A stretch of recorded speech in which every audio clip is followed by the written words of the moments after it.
সম্মানিত ভিউয়ার্স, আসসালামু আলাইকুম। আজ আমরা এসেছি একটা সাবমার্সিবল তুলবো। 2 হর্সের একটা সাবমার্সিবল এই বোর্ডিং এর নিচে পড়ে গেছে তার ছিঁড়ে। তো আমরা আজ এই মোটরটা তোলার চেষ্টা করব। তো মোটরটা তোলার জন্য এই দড়িটা এবং এই 8টা টিএস পাইপ প্রয়োজন।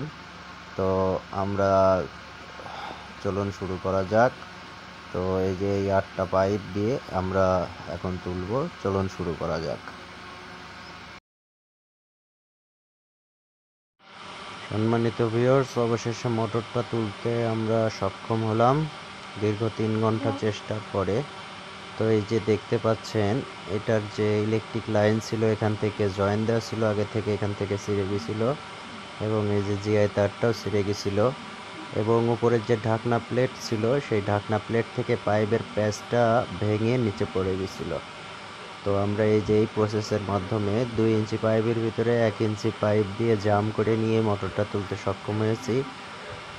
তো মোটরটা অনেক হেভি ছিল, এই জন্য 4 জন মানুষই আমরা খুব ব্যস্ত ছিলাম সবাই, এই জন্য ভিডিওটা করা হয়নি।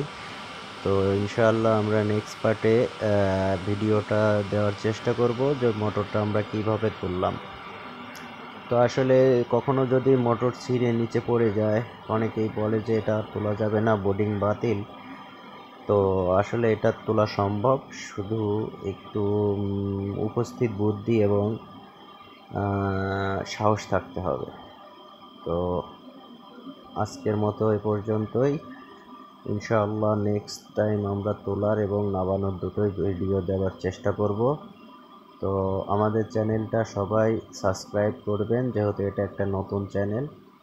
তো ইনশাআল্লাহ এই যে আমাদের মোটর ডাউন দেওয়া সব হয়ে গেছে এবং এই যে পানিও আমরা তুলে দিচ্ছি নতুন মোটরের। তো যাই হোক, সবাই সাবস্ক্রাইব করে পাশে থাকবেন। আল্লাহ হাফেজ।